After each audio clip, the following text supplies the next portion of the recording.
Check out this dead cat.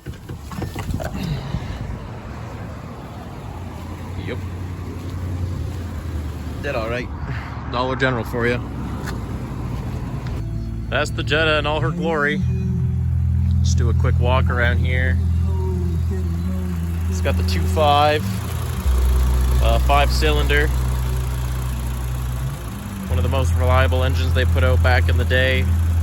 Probably because it doesn't have a turbo. Gasoline, of course. They did put out some diesel models, but I didn't manage to get a hold of one. Nothing too fancy going on with it. Just a pretty honest little car that gets me around. I do like the fact that it's stick, of course, and seems to be pretty good on gas. Seems to have a little tick to it at the moment, but I've had buddies tell me it might just be a lifter or something, and it's only got 70,000 miles on it, so it is gonna last.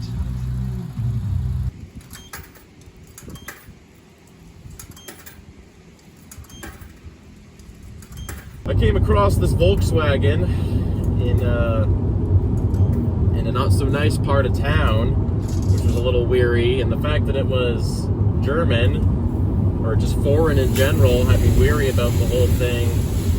But I researched the engine in this car. It's got the 5-cylinder, and it's one of the most reliable engines that Volkswagen put out back in the day. And the guy didn't budge on price, not even $1. He wanted $5 grand for it, and it's got about 70,000 miles on it now. He didn't budge even $1. He knew what he had. So I'm looking at a 2010 Volkswagen Jetta with the 5-cylinder with 70,000 miles, or had 65,000 then, and he wanted $5 grand for it. And I was in a pinch, so I bought it. I've put about 5,000 on it now. I've had one oil change already. I'm due for another. And here's what I like about the car. The car is simple. I got these big knobs for the heat and temperature. The stereo. What a great song. I'm gonna leave that on. It's just a simple car, yet it still has some of that German engineering, which is hard to put to words, but it's just kind of different from a Chevy or a GMC like I've had in the past. A little different than Nissan. It's got a few bells and whistles. I actually just found out about cruise control the other week while playing with it on this side of the wheel. So that's kind of nice. The seat warmers are nice.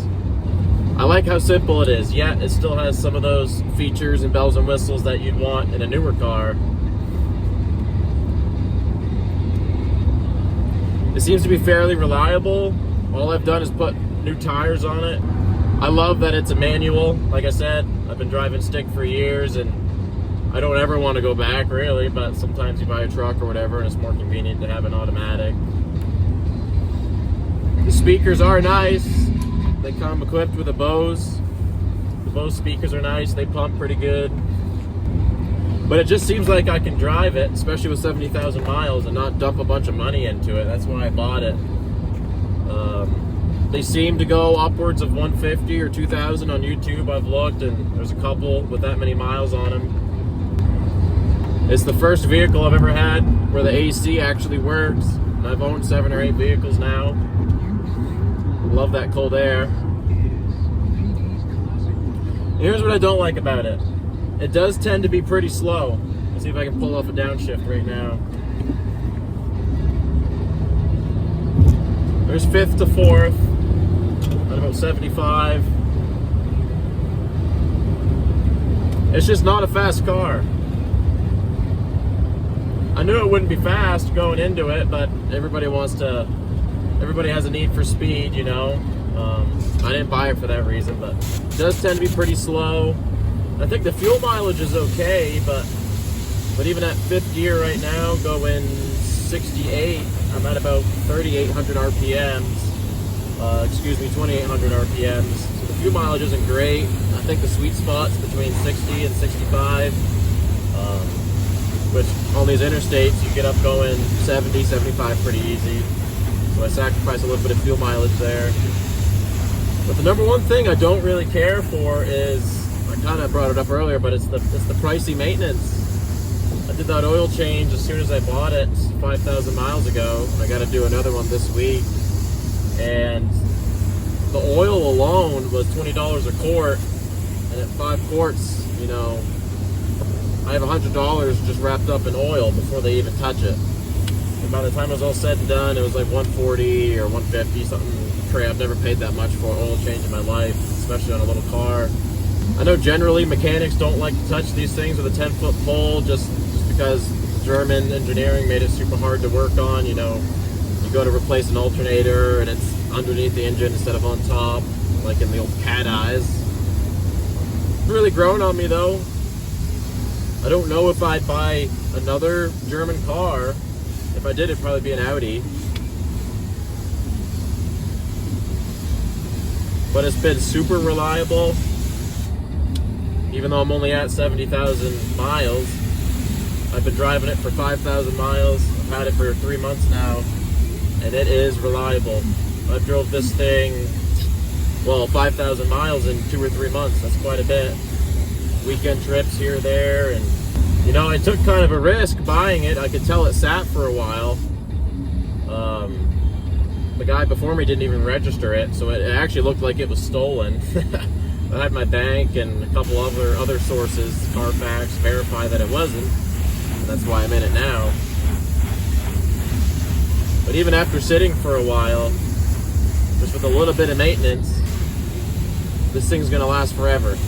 I could probably sell it for $5,000, which is what I bought it for right now, if I wanted. It's just a super simple little car that has a good track record with this engine, the 5-cylinder, and that's why I bought it. I knew it would last forever. And in today's day and age, after COVID, you know, after the whole used car market was blown up, finding a reliable car with under 100,000 miles for $5,000, good luck. I managed to pull it off.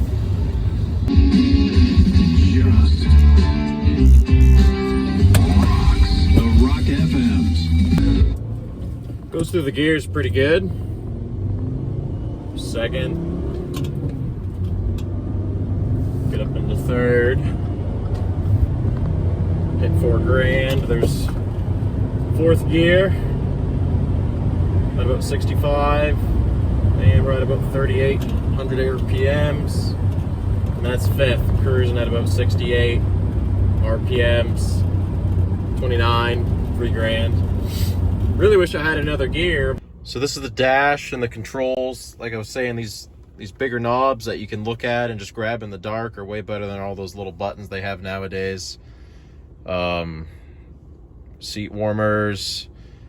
You know, a few gadgets and gears that you like and you want in a car, and cruise control.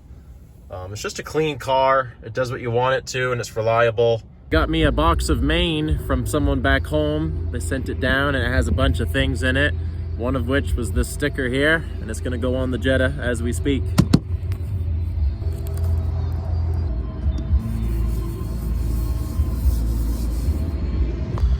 That looks a little better.